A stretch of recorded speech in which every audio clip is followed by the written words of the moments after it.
Good evening बच्चों, my name is Farzan Ahmed and I welcome you all to my YouTube channel. So बच्चों, आज हम बात करेंगे इन्वर्टिबल फंक्शन की। इन्वर्टिबल फंक्शन, दो फंक्शन इन्वर्टिबल कब होते हैं या एक फंक्शन इन्वर्टिबल कब होता है, क्या मतलब है इसका, इसके बारे में आज हम आपको चर्चा करने वाले हैं। ठीक है, अब देखिए इन्वर्टिबल फंक्शन क्या होता है। इन्वर्टिबल फंक्शन, इन्वर्टिबल फंक्शंस,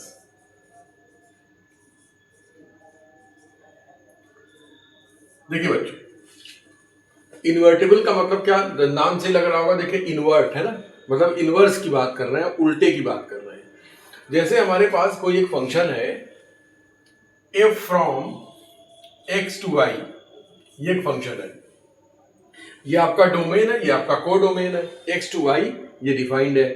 तो अगर हमने एक कोई फंक्शन डिफाइन किया जो इसका इनवर्स हो जाए, इनवर्स हो, है ना, f from x to y, तो देखिए मान लीजिए कोई एक दूसरा फंक्शन है जी जो कि इसका इनवर्स है, तो वो क्या होगा, वो ऐसे होगा ना, वाई टू एक्स हो जाएगा। ये इसका डोमेन है, ये इसका को डोमेन है, तो इसका जो को डोमेन है वो इसका डोमेन बन जाएगा और जो डोमेन है वो को डोमेन हो जाएगा। यही तो मतलब हुआ ना इनवर्स का, एफ इनवर्स है ये। तो ये इन्वर्टिबल कब होगा? अच्छा देखिए क्या कंडीशन होगी, है ना। देखिए जैसे हमने कहा ये फंक्शन हमारे पास है, देखिए कौन सा फंक्शन क्या हो सकता है, इन्वर्टिबल हो सकता है, क्या है, देखिए ये देखिए, जैसे हम ये बनाते हैं, ये देखिए हमने कहा कि 1 2 3 और ये 4 है, और ये हमने लिया ए बी सी डी लिया हमने। तो 1 का ए से कर दिया, 2 का बी से कर दिया, 3 का सी से कर दिया, 4 का भी सी से कर दिया। ठीक है, ये देखिए ये। अब क्या ये बताइए, ये फंक्शन जो है, ये फंक्शन तो है, फंक्शन है कि नहीं है? पहले ये बताइए ये फंक्शन है कि नहीं है ना। फंक्शन, ये फंक्शन है ये, क्योंकि देखिए डोमेन पूरा का पूरा यूज हो रहा है और हर डोमेन की देखिए आपकी एक यूनिक इमेज मिल रही है ना। देख रहे हैं ना भाई, 3 की इमेज यहां देखिए, 3 की इमेज सी है, 4 की इमेज सी है। तो जैसे ये फंक्शन है एफ, ये। अब जैसे आप इसका इनवर्स डिफाइन करेंगे तो क्या करेंगे आप, ये आपका जो है, ये आपका ये ए है, ये बी है। चलिए, तो जब आप इसका इनवर्स डिफाइन करेंगे तो बी टू ए डिफाइन करेंगे। तो बी टू ए जब डिफाइन करेंगे तो ए का आप 1 से कर देंगे। बात समझ में आ रही है मेरी? ए का आप 1 से करेंगे, बी का आप 2 से कर देंगे, फिर सी का आप 3 से कर देंगे, सी का आप 4 से करेंगे, है ना। देखिए फंक्शन में ये होता है कि इधर वाला खाली रह सकता है, डी खाली रह सकता है, ये फंक्शन तो है ही है। हम इसके इनवर्स की बात कर रहे हैं कि अगर हम इसका जब इनवर्स डिफाइन करेंगे तो बी टू ए हो जाएगा। तो ए का हो जाएगा 1 से, ए का आपने 1 से कर देंगे, बी का आप 2 से कर देंगे, और सी का आप 3 से करेंगे, और फिर सी का आप 4 से करेंगे। तो बताइए फंक्शन होगा? फंक्शन ही नहीं होगा, क्योंकि एक एलिमेंट की 2 इमेज हो जाएगी। भाई सी की इमेज 3 भी मिलेगी, सी की इमेज 4 मिलेगी। तो इसका इनवर्स हम डिफाइन कर सकते हैं? मतलब इसका इनवर्स हम डिफाइन नहीं कर सकते, इसका इनवर्स एग्जिस्ट ही नहीं करेगा, है ना। इसका इनवर्स एग्जिस्ट नहीं करेगा, इसका इनवर्स नहीं होगा। पकड़ रहे बात को? ओके, देखिए अब देखिए हमने ऐसे कर दिया, ये देखिए एक सेट है हमारे पास 1 2 3, और ये है ए बी सी। 1 का ए से कर दिया, 2 का बी से कर दिया, 3 का सी से कर दिया। अब बताइए फंक्शन तो है ही है, ये फंक्शन है ना। हाँ, ये आप इसको x मान लीजिए, y मान लीजिए, जो सेट है। जब आप इनवर्स डिफाइन करेंगे तो क्या करेंगे, y से x में करेंगे। तो y से x में जब करेंगे तो a का 1 से हो जाएगा, b का 2 से हो जाएगा, c का 3 से हो जाएगा। ठीक है, तो इसका ये क्या है, मतलब ये फंक्शन तो है ही। फंक्शन में कैसा फंक्शन है ये 1 1 फंक्शन है। देख रहे हैं ना आप, हमने आपको बताया था ना 1 1 फंक्शन, मतलब हर एक एलिमेंट की, डोमेन के हर एक एलिमेंट की एक सिंगल इमेज है, सबकी डिफरेंट है। तो ये 1 1 फंक्शन भी है ना, ये 1 1 तो है ही है। और साथ ही साथ ये ऑन टू भी है, देख रहे हैं ऑन टू है कि नहीं, क्योंकि कोडोमेन जो है वो रेंज के बराबर है, सर्जेक्टिव जिसे कहते हैं। ओके, ऑन टू फंक्शन जो होता है उसको सर्जेक्टिव कहते हैं। तो देखिए ये आपका 1 1 भी है, ऑन टू भी है, क्योंकि कोडोमेन आपका रेंज के इक्वल है। तो इसका हम इनवर्स निकाल सकते हैं। जब इनवर्स करेंगे तो y2x डिफाइन करेंगे, तो a का 1 से हो जाएगा, b का 2 से हो जाएगा, c का 3 से हो जाएगा। ओके, तो इसका f इनवर्स एग्जिस्ट करेगा, ठीक है ना। यानी कि ये फंक्शन आपका 1 1 भी है और ऑन टू भी है, यानी ये बाइजेक्टिव फंक्शन है, 1 1 ऑन टू। तो रिजल्ट क्या निकल के आ रहा है कि इनवर्स हम उसी फंक्शन का निकाल सकते हैं जो 1 1 ऑन टू हो। अगर फंक्शन 1 1 ऑन टू है यानी कि बाइजेक्टिव है ना, फंक्शन अगर 1 1 ऑन टू है तो उसका इनवर्स एग्जिस्ट करेगा। तो हम क्या लिखेंगे, एफ इज इनवर्टिबल, वो इनवर्टिबल है। समझ में आ रही मेरी बात? ओके, एफ इनवर्टिबल है। चलिए अच्छा ऐसे देख लेते हैं। अब देखते हैं, जैसे ये है, हमने कहा कि ये 1 2 3 है, हमने कहा कि ये ए है, ये बी है, ये सी है। 1 का ए से कर दिया, 2 का बी से कर दिया, 3 का बी से कर दिया। ये क्या है, अब भी नहीं होगा भाई। सी आप जब डिफाइन करोगे इनवर्स तो सी का किससे दिखाओगे? ये तो मेनी वन है, देखिए ये मेनी वन है ना, तो मेनी वन के केस में भी आप इनवर्स नहीं निकलेगा, है ना। तो इनवर्स फंक्शन का कब निकलेगा, मतलब एफ इन्वर्टेबल कब होगा, जब वो 1 1 ऑन टू हो। एफ इन्वर्टेबल देखिए ऐसे, if f is 1 1 onto, इसका मतलब एफ इज इन्वर्टेबल, ठीक है, ये इन्वर्टेबल होगा। अगर 1 1 ऑन टू है तो वो इन्वर्टेबल है, उसका इनवर्स एग्जिस्ट करेगा। अगर इसका कन्वर्स बोले, अगर हम कन्वर्स की बात करें तो हम ये कहते हैं एफ अगर इन्वर्टिबल है, मतलब एफ इनवर्स एग्जिस्ट कर रहा है, तो वो फंक्शन कैसा होगा, 1 1 ऑन टू होगा, यानी बाइजेक्टिव होगा। तो इस मतलब 1 1 ऑन टू प्रूव करने के लिए ये सब थ्योरी का यूज होता है कि अगर एफ इन्वर्टेबल है, इनवर्स उसका एग्जिस्ट कर रहा है, तो वो 1 1 ऑन टू है। बात आ रही ना समझ में? ठीक है, तो ये होता है इन्वर्टेबल। अब देखिए जैसे एक क्वेश्चन करते हैं इसमें, देखिए जैसे हमने कहा ये है, हमने कहा एक सेट है S इज इक्वल टू 1 2 3, ये एक सेट है, ठीक है। अब हमने इस पे एक फंक्शन डिफाइन किया, S टू S डिफाइन किया ऐसे, ये देखिए ये डिफाइन किया S टू S, और ये इस तरह से डिफाइन किया है कि f इज इक्वल टू जो है आपका ये 1 1 है, अब ये 2 2 है, और ये 3 3 है। ये ऐसे फंक्शन दिया है, मतलब ऑर्डर्ड पेयर के फॉर्म में दिया है। अब ये क्वेश्चन ये है कि बताइए इसका f इनवर्स एग्जिस्ट कर रहा है कि नहीं कर रहा है, ये क्वेश्चन है।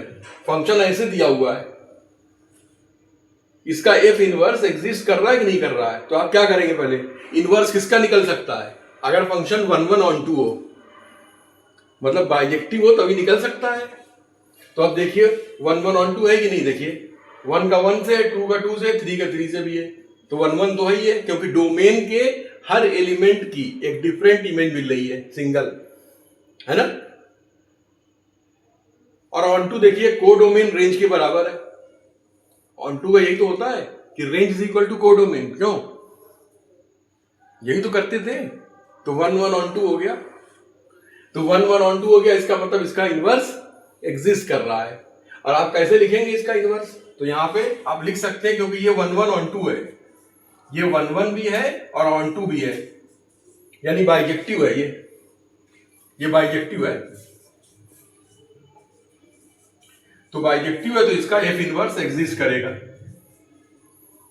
एफ इनवर्स एग्जिस्ट, ठीक है। पकड़ पाए बात को, इट्स ओके। अब देखिए इनवर्स क्या होगा, आप बस इसको ऑर्डर पेयर को उल्टा करके लिख दीजिए। तो 1 1 का उल्टा 1 1 ही होगा, 2 2 का 2 2 ही होगा, 3 3 का 3 मतलब जो लिखा है वही इनवर्स है, बस ऑर्डर पेयर को उल्टा करना है। जब आप इनवर्स करेंगे तो यही तो आ जाएगा, तो यही इसका इनवर्स है। बात आई समझ में? तो ये इस तरह के फंक्शन जैसे आपको दिए हो पहले, ये ऑर्डर पेयर के फॉर्म में फंक्शन आपको दिया है, आपसे पूछा गया कि ये इनवर्स का, तो आप पहले चेक करेंगे कि 1 ऑन 2 है कि नहीं। अगर 1 ऑन 2 है तो उसका इनवर्स एग्जिस्ट करेगा। ठीक है, पहले आपको फंक्शन अगर दे दिया गया है कि इफ, ये तो ऐसे दिया ऑर्डर पेयर के फॉर्म में, अभी आपको ऐसे भी दिया जाएगा, 3x + 4 दिया है फंक्शन, लीनियर फंक्शन दिया है। अब प्रूव करो, इसका इनवर्स निकालो, तो पहले आपको प्रूव करना पड़ेगा कि वो बाइजेक्टिव है कि नहीं है, 1 ऑन 2 है कि नहीं है, तभी आप इनवर्स निकाल पाएंगे। और क्वेश्चन में अगर दे दिया है कि इन्वर्टिबल है तो इसका मतलब कि इनवर्स निकल रहा है, क्योंकि इन्वर्टिबल जो फंक्शन होगा वो 1 ऑन 2 होगा। ठीक है, बात समझ में आ गई? ये है।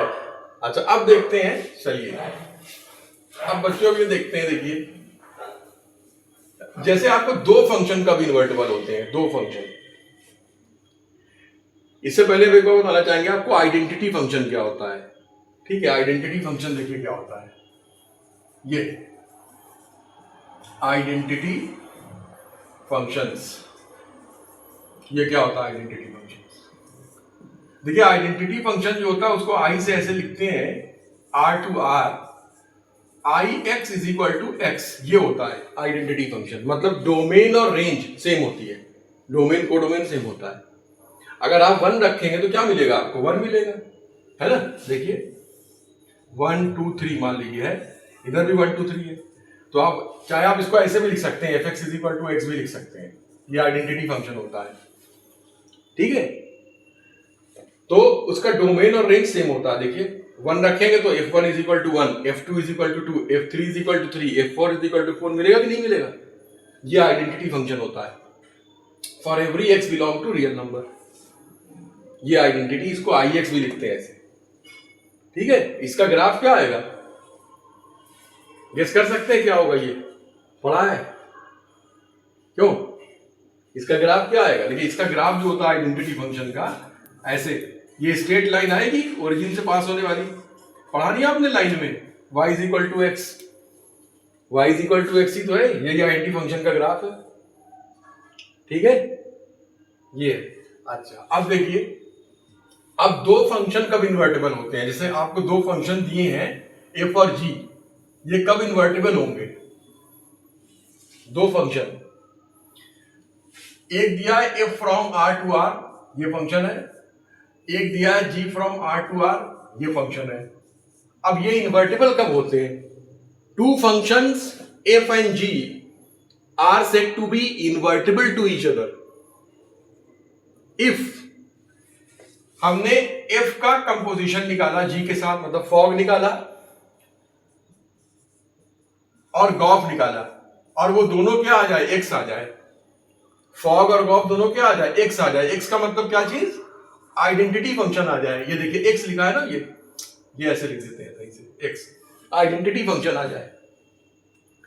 फॉग निकाला, गॉफ निकाला, अगर ये आइडेंटिटी फंक्शन मिल गया तो f और g क्या होंगे? वो invertible to each other. f and g are invertible to each other, invertible to each other, दोनों एक दूसरे के इन्वर्टिबल होंगे। इसका मतलब क्या निकला?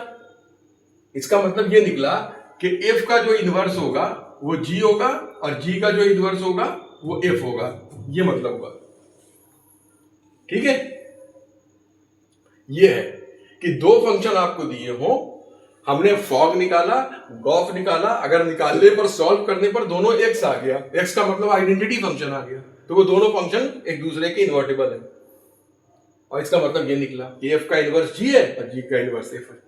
ठीक है, अब देखिए क्वेश्चन करते हैं, तब आपको और समझ में क्लियर हो जाएगा। देखिए, जैसे देखिए ये है आपके पास, ये दो फंक्शन लिखे हुए हैं, देखिए ये लिखा हुआ ना ये। अब आपको देखिए कंपोजिशन के इस्तेमाल से बताना है कि ये एक दूसरे के इनवर्स है कि नहीं, they are inverse of each other. Using composition verify that these two functions are inverse of each other. Composition से बताना है आपको, ठीक है। तो वैसे ही करते हैं। तो पहले क्या निकालेंगे आप, फॉग निकालेंगे, है ना। पहले फॉग निकालते हैं, देखिए FOG निकालते हैं। क्या होगा, क्या होता है बताया था हमने आपको, F लिखते हैं फिर ऐसे GX लिखते हैं, यही होता है ना फॉग, ऐसे F कंपोजिट G, ठीक है ना। क्लियर हो रही बात। अब देखिए ये F है और GX क्या है, GX की जगह आपको दिया गया है ये 3x अपॉन x प्लस 2 है, ये GX आपने रख दिया। अब fx देखिए, ये fx हो गया। अब fx क्या दिया है, 2x अपॉन 3 माइनस x दिया है, ठीक है ना। fx क्या दिया आपको, तो अब ये यहां जहां x होगा वहां वहां ये नंबर, ये वैल्यू आप रखेंगे, क्योंकि fx जब यहां x है तो यहां x है। अब देखिए x की जगह पर ये आ गया, तो जहां जहां x है इसमें, इस फंक्शन में वहां ये आ जाएगा। तो रखते हैं, देखिए क्या हो जाएगा, इसके अकॉर्डिंग क्या आ जाएगा, 2x है तो ये 2 हो गया, x की जगह पे आप रखेंगे ये वैल्यू, सो 3x अपॉन x प्लस 2 हो जाएगा, अपॉन 3 माइनस x, 3 रखा माइनस x रखा तो x, ये 3x अपॉन x प्लस 2 हो गया, ठीक है। देखिए पर इसी में कर देते। अब देखिए सॉल्व कर लेते हैं, थोड़ा सा ऊपर सॉल्व करेंगे। देखिए ये आपका 6x हो जाएगा, 2 इंटू 3 क्या हो जाएगा, 6x हो जाएगा। देखिए x प्लस 2 नीचे एलसीएम हो जाएगा, तो x प्लस 2 से x प्लस 2 कट जाएगा, उसको नहीं लिख रहे हो, ठीक है ना। x प्लस 2 एलसीएम आएगा कि नहीं आएगा, यहाँ 1 लिखा हुआ है तो x प्लस 2 एलसीएम आएगा, तो x प्लस 2 से x प्लस 2 कट गया, ये 6x हो गया, अपॉन यहाँ देखिए ये 3 हो जाएगा, ये क्या हो, ये 3x हो जाएगा, 3x प्लस 6 है ना, और ये माइनस 3x। ओके,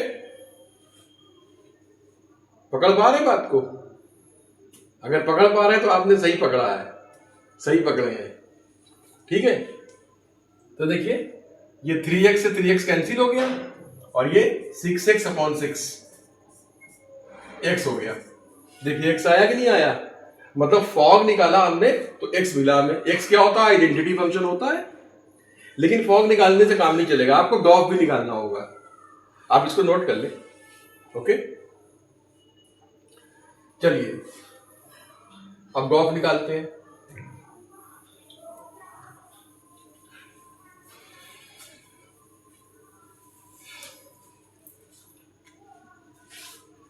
देखिए ये गॉफ है, अब गॉफ निकालते हैं।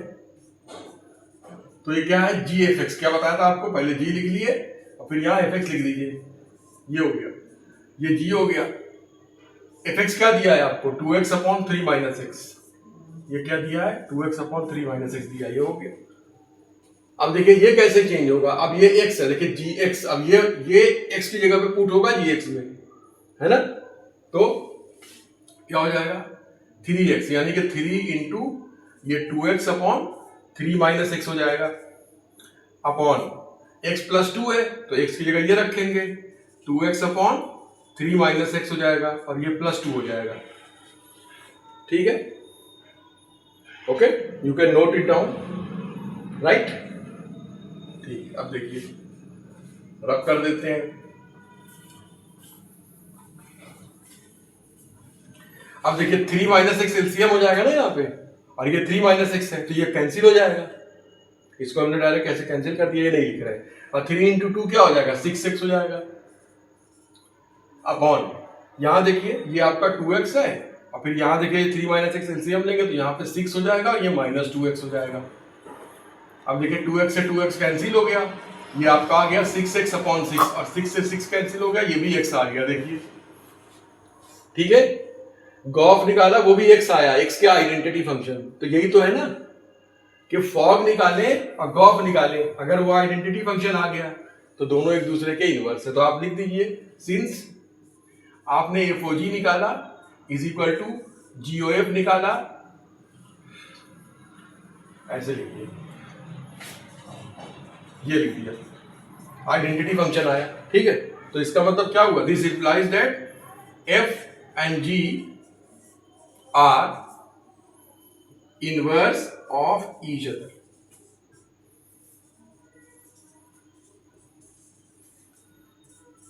बस यही करना था। ठीक है ना। देखिए फॉग और गॉफ बराबर नहीं होते हैं, कम्यूटेटिव नहीं होते हैं। If composite g is not equal to g composite f, ये तभी बराबर होते हैं जब वो इनवर्स हो एक दूसरे के, जैसा इस केस में आ रहा है। ठीक है, एफ एंड जी क्या है, दोनों एक दूसरे के इनवर्स है, तभी ये बराबर आता है। नहीं तो ये कंपोजिट, ये जो कम्यूटेटिव लॉ को फॉलो नहीं करते। Fog is not equal to gof. तो आज हमने किसकी किसकी बात की बच्चों? इन्वर्टिबल फंक्शन की बात की कि एक फंक्शन कब इन्वर्टिबल होता है या दो फंक्शन के इन्वर्टिबल होने का क्या मतलब है। आइडेंटिटी फंक्शन के बारे में बात की। उम्मीद है कि बात समझ में आ गई होगी। अगर आपको ये बात बहुत अच्छी तरह समझ में आई है तो इस वीडियो को शेयर करें, लाइक करें, कमेंट करें। ओके, थैंक यू बच्चों।